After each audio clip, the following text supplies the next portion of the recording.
우리가 다 아는 알베르트 슈바이처 박사 계시죠? 원래 그 독일 그 출신인데요. 나중에 프랑스 국적을 받았던 의사요. 또 올간 연주자이고 철학자이면서 루터란 교회의 목사셨습니다. 아프리카 적도에 이 가봉이라는 나라가 있는데요. 이 가봉이라는 나라에서 90세까지 인류 형제를 발전시키는데 참 의료봉사를 했던 분. 그래서 1952년에 노벨 평화상을 수상한 세상이 다 존경하는 그런 유명한 분이었습니다. 근데 이분이요, 재주가 다양하신데 철학 박사학위도 받고 더불어 신학 테올로지 박사학위도 받았던 분이에요. 그래서 특별히 신약학을 연구를 해서 연구한 저서들도 여러 권 있습니다. 그런데 오늘 이 슈바이처 박사가 오늘 본문에 나오는 예수님께서 수많은 사람들을 먹이신 기적에 관해서 이야기한 게 있어요. 뭐라고 얘기했냐면 그가 말하기를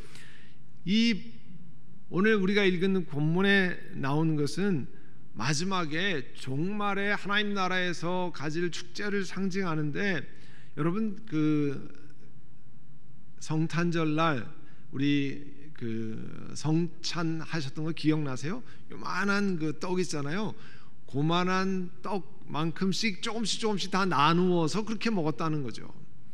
그러니까 그렇게 얘기했습니다. 그 사람이 표현한 걸 보면 sacramental meal이라고 했는데 성례전적인 의미를 가진 그렇게 아주 손톱보다 작은 그만큼씩 나누어서 먹은 거다. 그러니까 제대로 음식을 먹은 것이 아니었다, 뭐 이렇게 주장을 했습니다. 비성경적인 가르침이죠. 도저히 우리가 받아들일 수 없는 그런 내용을 했습니다. 그가 인류를 사랑하는 박애주의자인 것은 분명했지만 그의 신앙은 철저히 초자연적인 것을 거부하는 rationalism, 머리 이성에만 의지하는 그런 것이었습니다. 논리적으로 따져서 맞지 않으면 받아들이지 않고 오히려 성경의 말씀은 내 논리에 맞추는 것과 같은 거죠. 이 슈바이처 박사의 말씀에 의하면 여러분 본문 41절에 뭐라고 나와 있어요? 그들이 모두 배불리 먹었다고 하는데 그 말씀은 도대체 어떻게 된 말씀입니까?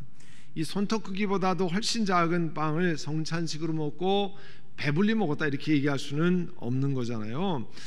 저도 참 신학을 연구한 사람으로 이 신학을 연구한다는 일부 사람들이 하는 말을 보면 기가 막힐 때도 있습니다. 오늘 본문 같은 데 보면 어떤 사람들이 이런 얘기까지 했어요. 예수님께서 빈들에 특별한 이 숨겨놓은 창고를 가지고 있는데 그 창고 입구에 서가지고 그 다음에 빵 나눌 때 그 창고에서 빵을 나눠줬다는 거예요. 참 기가 막힌 이야기입니다. 저는 이런 사람들에게 그들이 무슨 신약 학자인지 모르는지 모르지만 이렇게 묻고 싶습니다.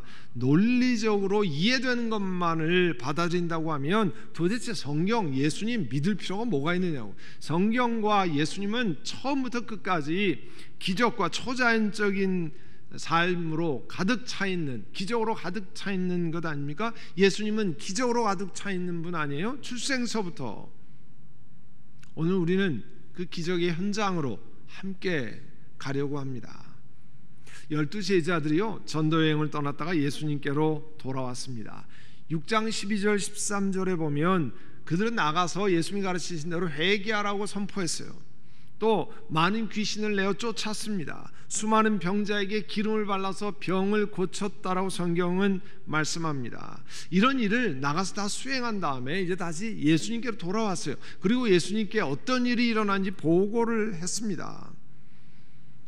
그때 예수님께서 너 이제 따로 한적한 외딴 곳으로 와서 좀 쉬어라.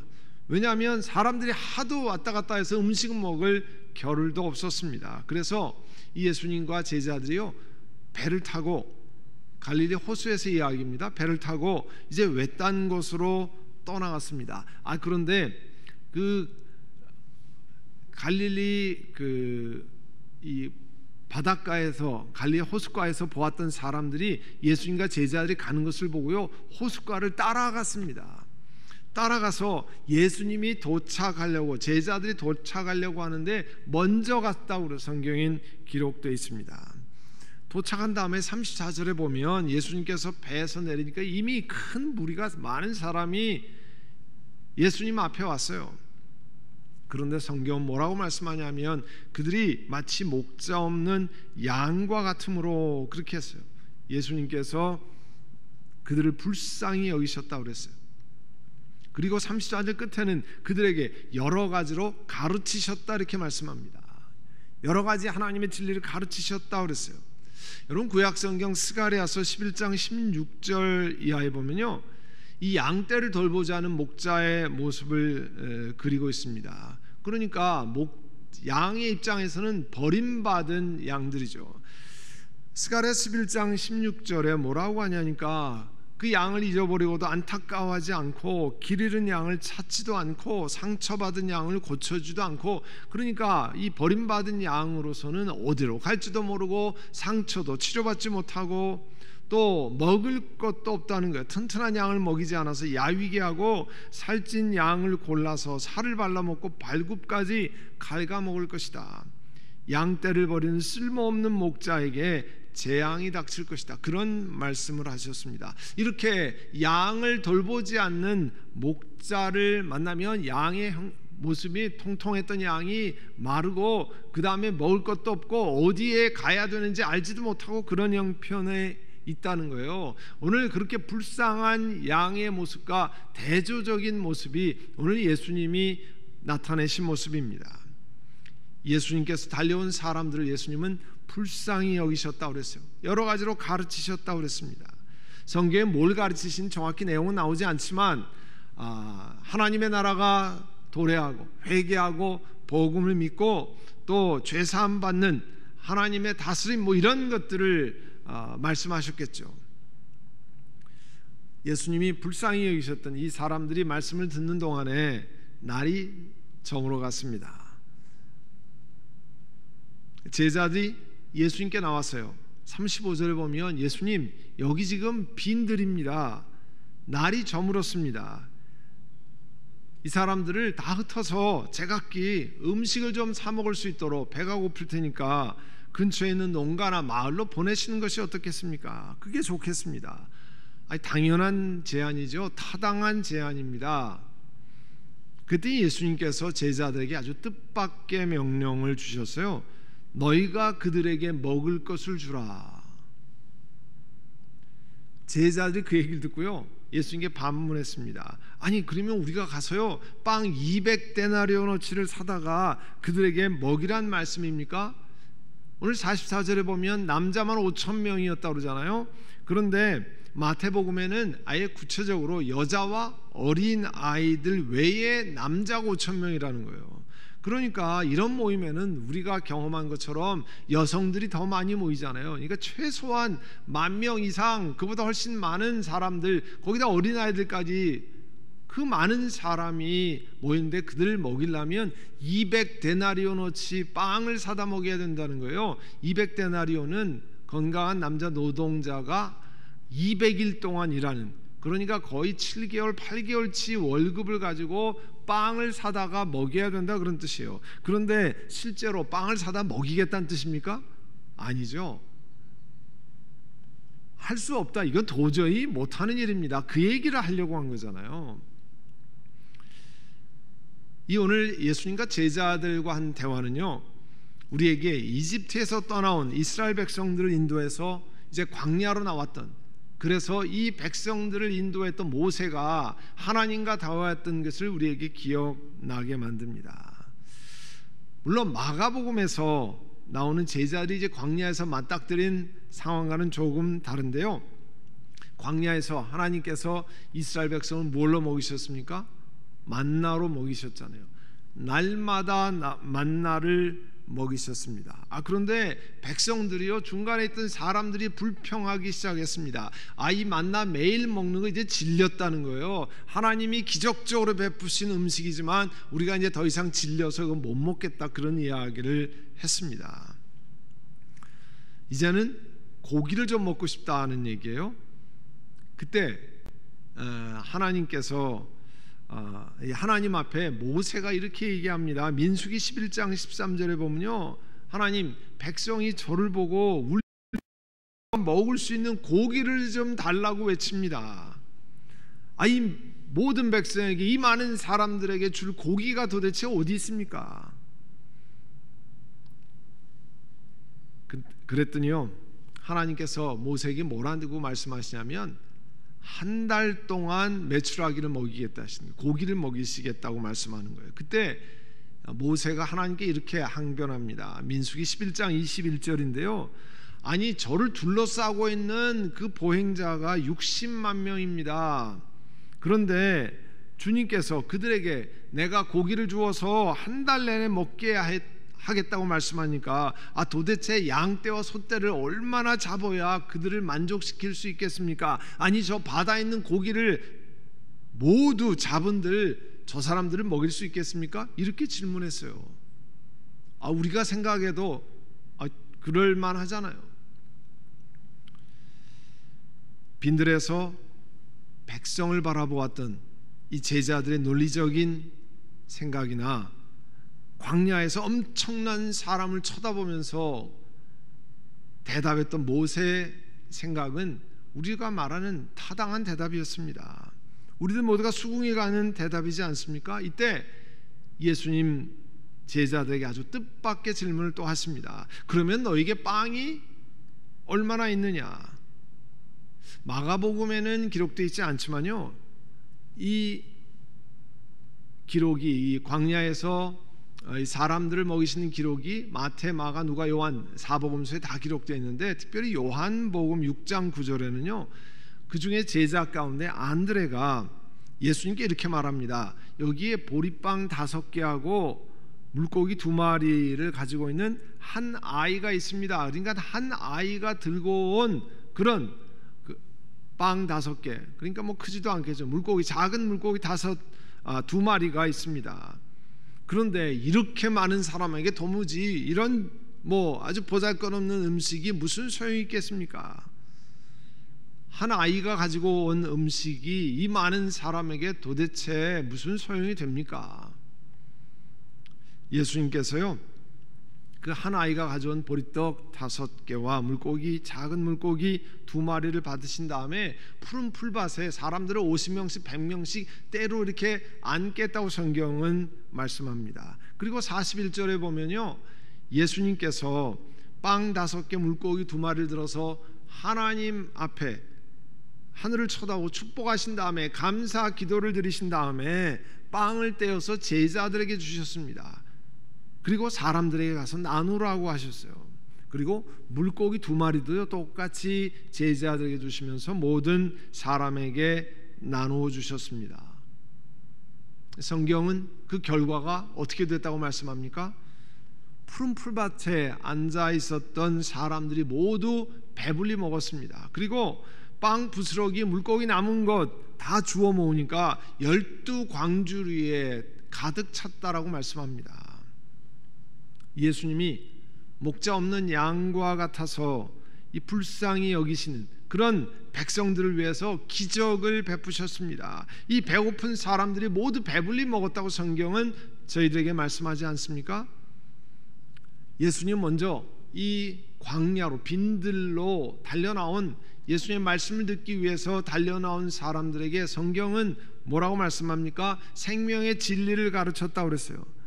그런 다음에 이들의 사정을 아시는 우리 예수님께서 그들의 배고픔을 아시고 배고픔의 필요도 해결해 주셨습니다. 그리고 푸른 풀밭에 50명, 100명씩 때를 지어 앉아있는 사람, 어떤 장면이 기억납니까? 시편 23편의 말씀이 기억나잖아요. 여호와는 나의 목자시니 내게 부족함이 없으리로다. 그가 나를 푸른 풀밭에 누이시며 쉴만한 물가로 인도하시는도다. 빈들에 모이는 수많은 사람들을 넉넉히 먹이신 예수님께서 오늘도 저와 여러분에게 말씀하고 계십니다. 히브리서 13장 8절에 말씀하잖아요. 예수 그리스도께서는 어제나 오늘이나 영원히 동일하십니다. 한결같은 분이십니다. 바로 이 예수님께서 오늘도 우리들에게 말씀하시고 계십니다.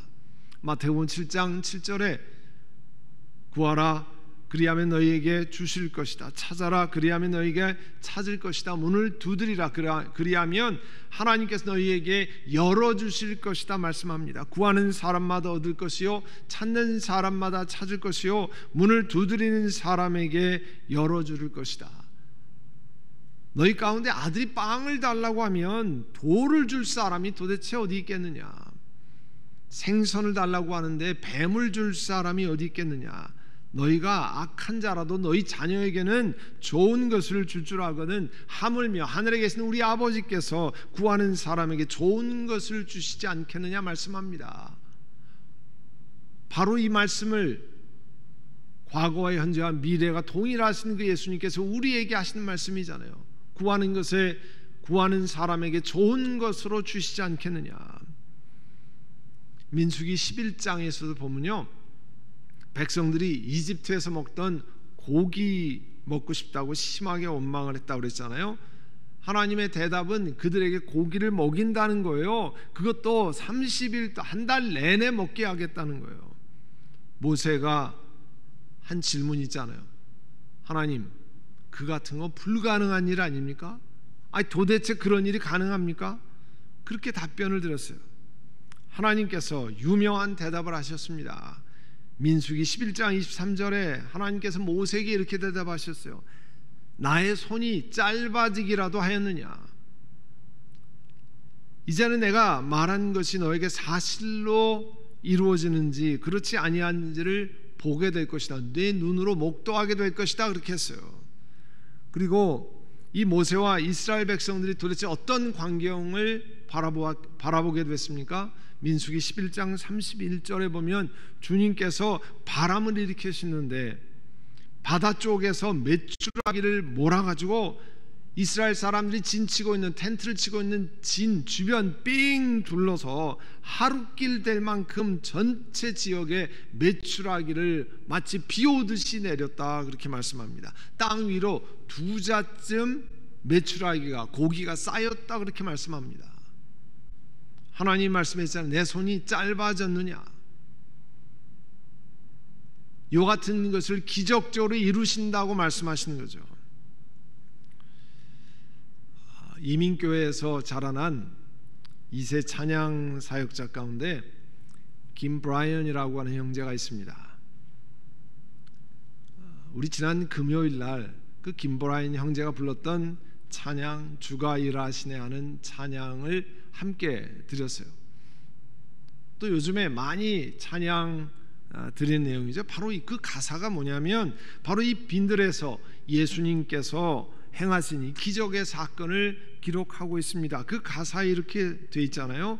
적은 떡과 물고기 내 모든 걸 드릴 때 모두 고백해 여호와 이래 주가 일하시네 주가 일하시네 주께 아끼지 않는 자에게 주가 일하시네 주가 일하시네 신뢰하며 걷는 자에게.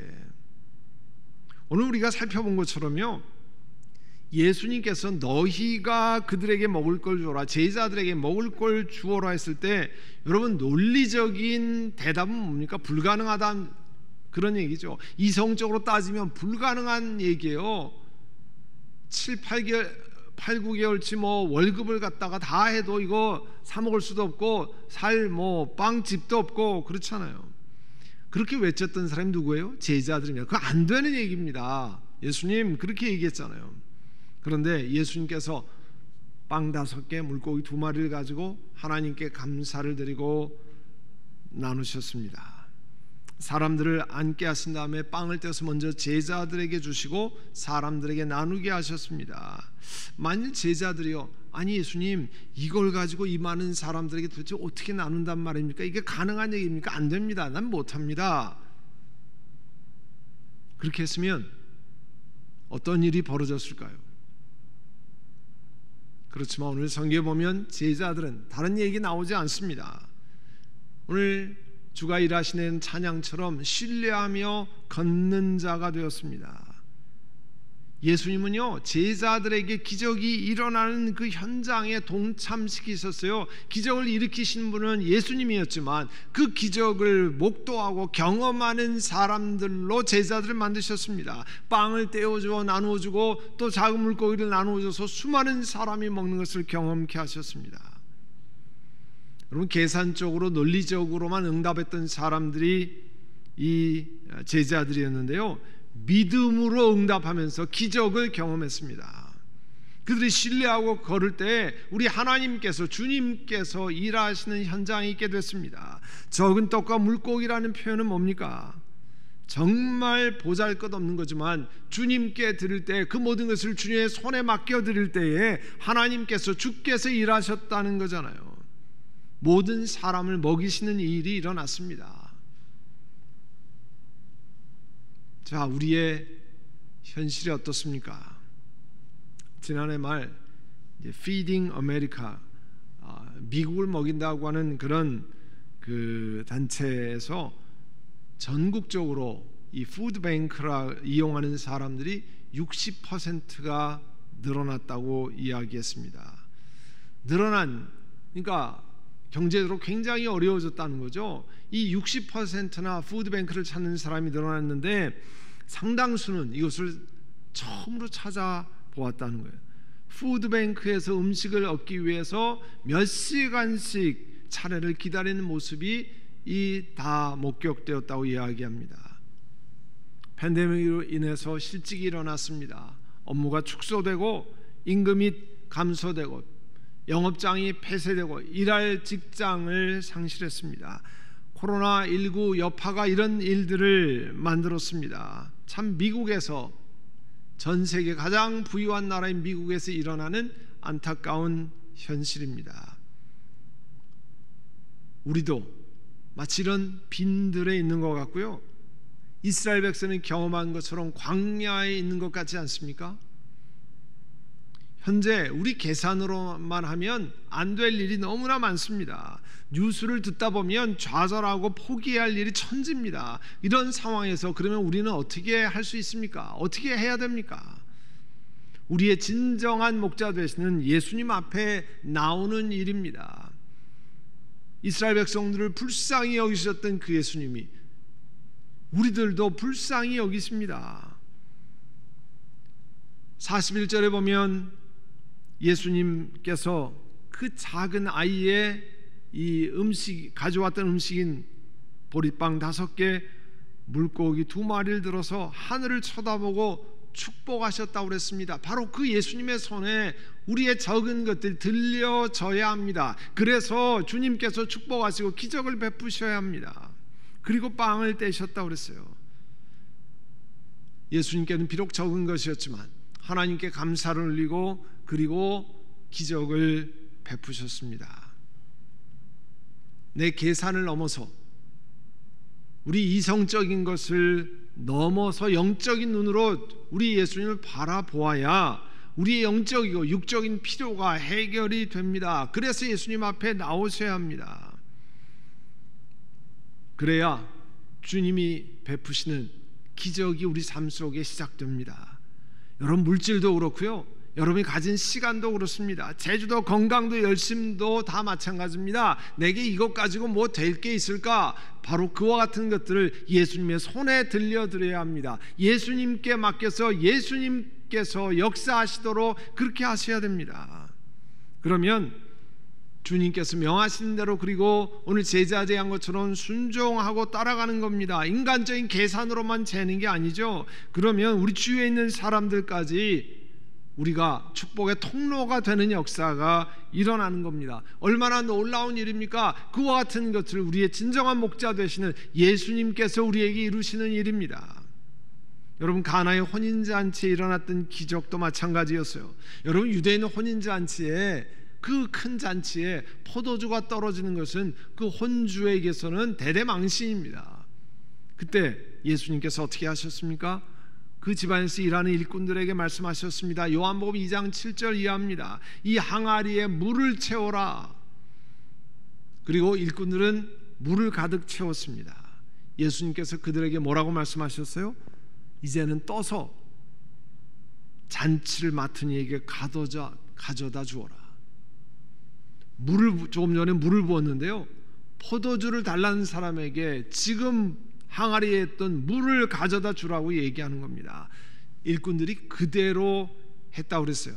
잔치를 맡은 사람이 포도주로 변한 물을 맛보고, 그러니까 포도주를 맛본 거죠. 이 물이 변해서 포도주가 됐는데 그것이 어디에서 났는지 알지 못했지만 물을 떠온 일꾼들은 알았다고 했습니다. 사랑하는 성도 여러분, 순종하고 동참한 일꾼들은 예수님이 베푸신 기적을 경험했습니다. 오늘도 어제나 오늘이나 영원토록 동일하신 그 예수님 앞에 들려지고 그 예수님이 말씀하시는 것을 따라서 순종할 때 하나님의 기적에 동참하는 일이 일어납니다. 예수님이 오늘 우리에게 푸른 초장에서 먹이시고 누이시는 목자 되시는 그 주님을 경험케 하십니다. 사랑하는 성도 여러분, 어려운 시간들을 통과합니다. 그러나 진정한 목자 되시는 우리 주님이 우리를 불쌍히 여기신다는 것을 기억하고 여러분의 필요와 아픔과 모든 것을 들고 우리 주님 앞에 나아가시는 여러분 되시기를 간절히 소원합니다. 아멘. 우리 함께 기도하려고 합니다. 오늘 이 시간에는 진정한 목자 되신 예수님 앞에 우리의 필요를 다 들고 나아가기를 원합니다.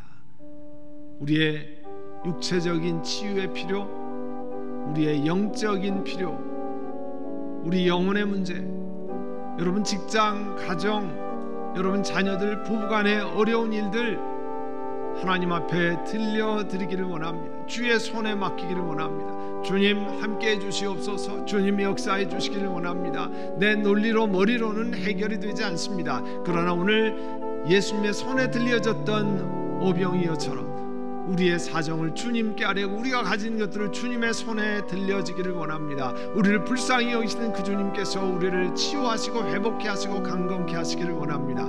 여러분 이 시간에 한번 통성으로 같이 기도하고 제가 여러분을 위해서 기도할 때 여러분 믿음으로 가슴에 손을 얹고 여러분이 연약한 부분에 손을 얹고 여러분의 중요한 제목을 가지고 믿음을 합해서 가슴에 손 얹고 기도를 받으시기를 원합니다. 먼저는 우리 한번 이와 같은 것들을 주님께 아뢰입니다. 우리 통성으로 함께 기도하겠습니다. 사랑하는 주님, 오늘 예수님이 너희들이 먹을 것을 주어라 했을 때 대답했던 제자들의 모습, 논리적으로 이성적으로만 우리의 계산으로만 했던 삶의 모습이 바로 저희들의 모습이었던 것을 고백합니다. 우리의 계산으로 안 됩니다. 우리의 머리로 그건 안 되는 일입니다. 우리의 경험으로 보면 그건 할 수 없는 일입니다. 늘 그렇게 살아왔던 저희들을 용서해 주시기를 원합니다. 하나님의 눈으로 하나님의 계산으로 보지 못했던, 믿음으로 바라보지 못했던 저희들을 용서하여 주시옵소서. 하나님, 늘 내 중심으로만 살아오고 나만을 위해서 살아왔던 저희들을 용서해 주시기를 원합니다. 사랑하는 주님, 오늘 빈들에서 수많은 사람을 먹이시고 이제 그 제자들에게 하나님의 기적을 경험케 하신 그 예수님이 우리의 진정한 목자 되시는 것을 고백합니다. 사랑하는 주님, 오늘도 주님 앞에 돌이키고 우리 예수님의 손에 우리의 가진 적은 것을, 우리의 가진 적은 재주를, 우리의 적은 시간을, 우리의 적은 건강을 주의 손에 올려드리기를 원합니다. 주여 역사하셔서 저희를 뿐만 아니라 모든 사람을 풍성히 먹이시는 그 놀라운 역사가 일어나기를 원합니다. 사랑하는 주님, 오늘 주님 앞에 믿음으로 손을 얹습니다. 우리의 연약한 환부에 손을 얹고 우리의 가족을 대신해서 마음 가슴에 손을 얹고 기도를 받습니다. 너희가 땅에서 합심하여 구하면 하늘에 계신 내 아버지께서 들으신 줄 아신다 하셨사오니 주여 치료의 근원 되신 하나님께서 우리 연약한 분들을 치료해 주시기를 원합니다. 강건케 해 주시기를 원합니다. 사랑하는 주님, 이제 모든 세상의 의료만을 신뢰했던 저희들을 용서하시고 하나님의 치료하심을 경험하고 하나님 앞에 먼저 구하고 하나님께서 우리 생명의 근원 되시는 것을 고백하고 고백하는 죄를 되게 하여 주시옵소서. 사랑하는 주님, 믿음으로 손을 얹고 구하오니 우리를 치료하신 하나님께서 회복되게 하시고 일어서게 하시고 하나님 고쳐 주시옵소서. 사랑하는 주님, 중요한 제목들을 놓고 하나님 앞에 나옵니다. 무너져 내린 우리의 환경이나 우리의 가정이나 우리의 관계를 하나님 앞에 내려놓사오니 오늘 백성들을 먹이신 것 같이 우리의 영적인 필요도 먹이시고 우리의 연약한 것도 회복시키시고 우리를 강건케 해주시기를 원합니다. 우리의 중요한 제목들을 하나님 구하고 생각하는 것에